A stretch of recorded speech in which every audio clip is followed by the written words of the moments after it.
Alright, good morning everyone. You're coming to you live from Wildlife Sydney here in the beautiful Darling Harbour. And my name is Renee and I'm joined by Mel, and then we got Keeper back over there.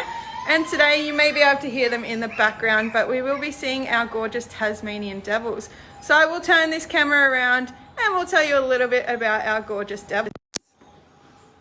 Alright guys, so I'm here in the Tasmanian Devil exhibit. We have two female devils here. They're very beautiful and adorable. Their names are Topsy and Bubs. Now they're around 7 years of age, and Tasmanian devils are the largest living carnivorous marsupial. So what that means is they are a marsupial, so I'm sure you've heard before in our previous videos, but a marsupial is a female that has a pouch, and the young grow up and develop in that pouch. And they're a carnivore, meaning that they only eat meat. So really unique.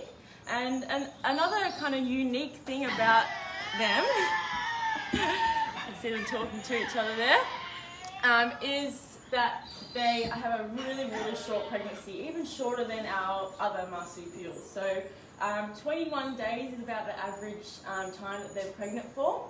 And instead of giving birth to a jelly bean sized joey, it's kind of the size of a grain of rice, so very small. Now, a really cool thing about the devils and their pregnancy is that they give birth to nearly 30 joeys, around that number. That's a lot of joeys. Now, she only has 4 teats as well, so that means she can only have 4 joeys at one time. So she gives birth to around 30 joeys, and only maximum 4 are going to make it. So what happens with those little joeys that don't make it into the pouch? Now, it is a little bit strange, a little bit gross, you might think, but what she does is she eats those joeys that don't make it into the pouch. Now, it sounds a little bit crazy, but it is very important for her to do so because she is a meat eater, carnivore, so she can get a little bit more nutrients from those joeys there, and she's going to need a bit more energy to raise her little joeys that have made it into the pouch. Now, the Tasmanian Devil is called the Tasmanian Devil, number one, because it's found on Tasmania, and the other reasons is because of what it looks like and how it sounds. Now, you can see them talking to each other now, and they're making this really monstrous sort of devilish noise, and that's where they get that devil name from. But also, if you look at their ears, I'm going to have a look a bit closer here, but they have these bright red or pink ears that are very pointy, and they kind of look a bit like devil ears. Now, in the night time, because they are nocturnal, they're more active at night, or even when the sunlight shines through their ears, or even the moonlight, it makes them really bright red and pointy.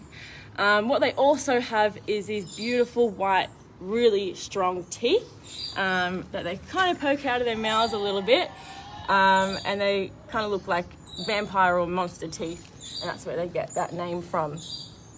Now, Topsy and Bub aren't related. They aren't related to each other, but they act a little bit like sisters.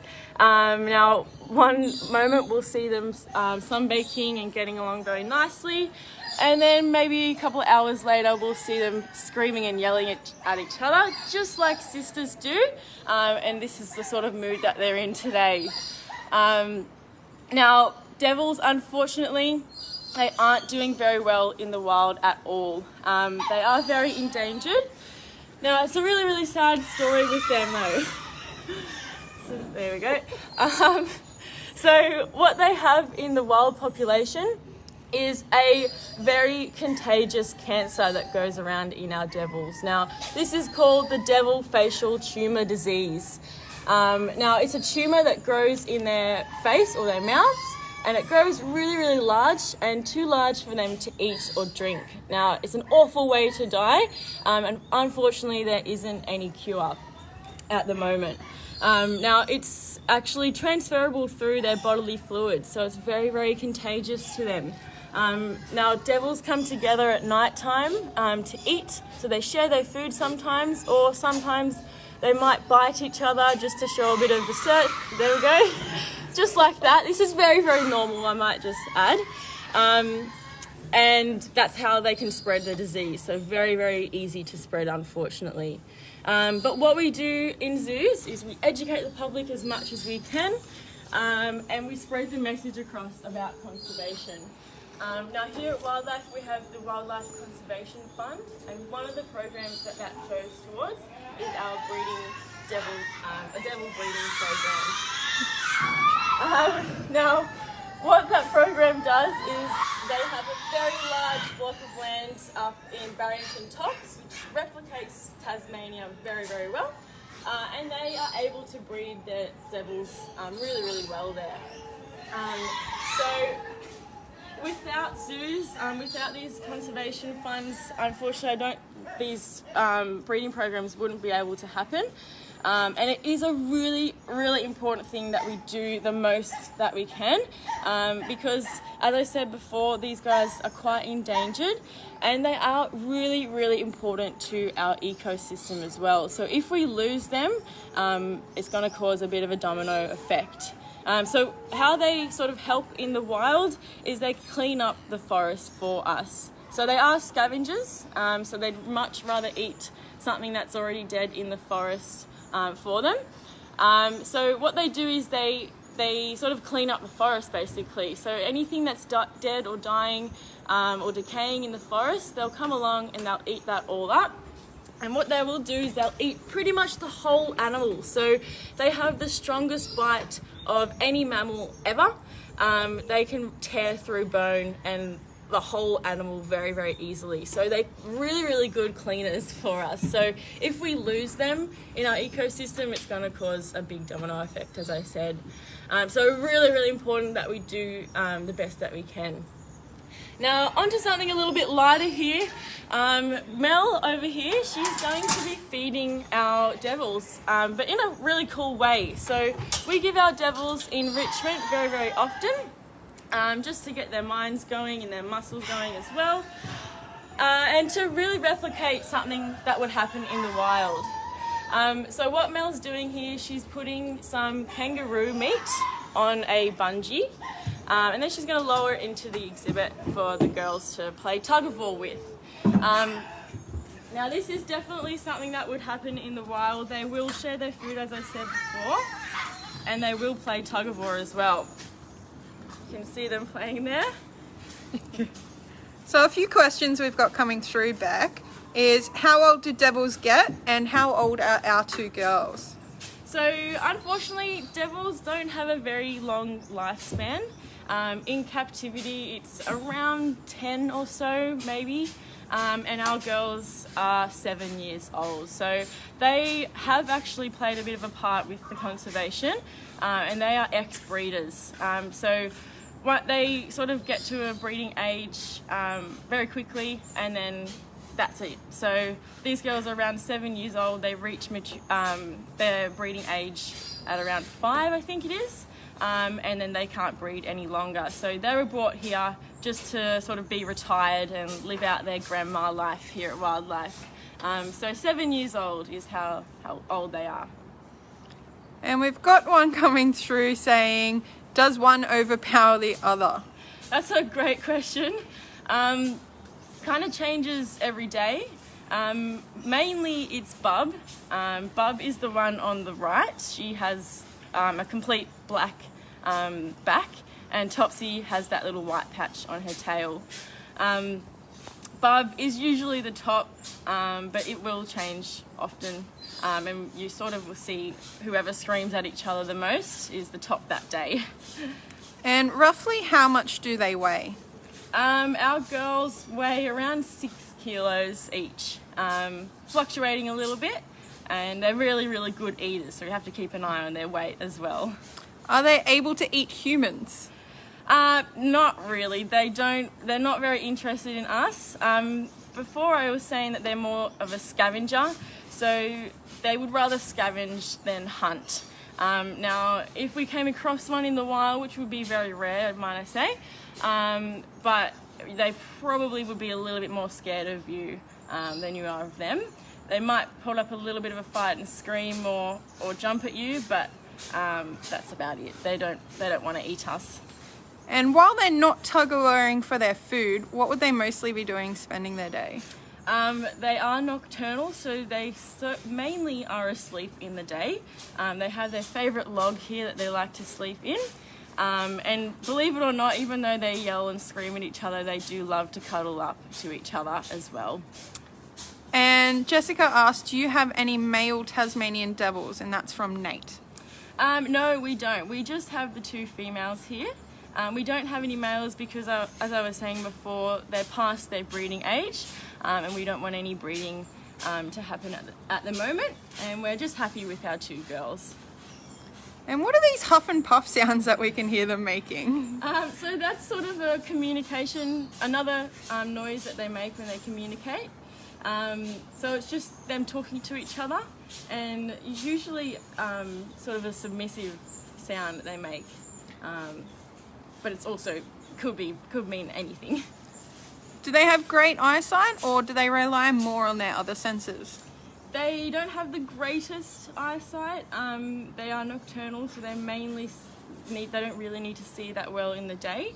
But yeah, they've got a really incredible sense of smell, and they do have a very good sense of hearing as well. You can see those beautiful ears perked right up, always. But yeah, they're really relying on their smell mainly. You can see them munching away on those kangaroo tails. So they'll tear apart a smaller piece of food and then they'll be able to chew that bit down. But Beck was saying they have the strongest jaw pressure, so they will be able to eat through absolutely every part of a carcass. So even though this is full of bone, they will bite through the whole thing and they'll leave no scraps whatsoever. We have one question came through just then. What animal are they most closely related to? What else? A quoll is what they're actually related to. There's a few types of quolls. They're kind of like cousins to each other. But interestingly, their other relative is the thylacine, which did become extinct many years ago. But that is their extinct closest relative as well. So we have quite a few dasyurids is what their family name is called. But their closest relative living is the quoll. And 10-year-old Lachlan just asked, do devils have any predators? Not so much. Their biggest predator is actually us humans and their devil facial tumour disease. Something might predate on them when they're very young, little joeys, but they put up a pretty good fight. But another sort of risk with them is actually cars. So what they do is they feed on roadkill on the side of the road, and that brings them too close to the cars and then they become roadkill themselves. So what I could say to you now is, kids who are watching, you could say to your parents, please just drive carefully when you're on the roads. That's a really important message for our Australian wildlife. It is a huge killer. And we really need to be careful when we're driving. So really the main predator is humans, unfortunately. And we can see them using those adorable little hands to hold on to their food. Do they use them for anything else? Do they dig? What else would they use those hands for? Yeah, they will dig often. They'll make their own little dens. Usually they'll mainly use their mouths to carry things and everything, but they can dig with those little hands. They don't have the best walk. They walk a little bit funny. They're very built to sort of fight, or not fight, but be very stocky little animals and tear things apart. So they will hold food items with their paws as well. But yeah, mainly for digging and holding food items. And you said they're meat eaters, but what is their favourite food, or what have you noticed that these girls absolutely love? That's a good question. They love pretty much everything. I would say their favourite is rootail that they're having right now. As you can see, they're absolutely loving that. They love kangaroo meat, which is would be a natural diet in their wild as well. And you mentioned that when they're born, they're only about the size of a grain of rice. Do they look anything like they do now? And we also had a question come through saying, are their eyes open or closed? So when they are born, they have no features pretty much at all. They don't have any hair, no eyes, no ears. They really just have a little tiny nose, a mouth, and 2 arms, and that is literally it. So it kind of, it's not very cute at all. It kind of looks like a squished up pink little thing. And yeah, when they're born, they're blind, so they don't, their eyes are closed. And are these the animals that the cartoon Tassie comes from? That is correct, yeah. It looks a little bit, they look a little bit different to the cartoon in my opinion, but that definitely is where they come from. Very iconic cartoon there. They are crazy little devils, just like Taz. But I think that's all we have time for today with our gorgeous little devils here. I hope you have enjoyed this live stream, but we'll go back to Mel. Say bye, Mel. And there's Beck.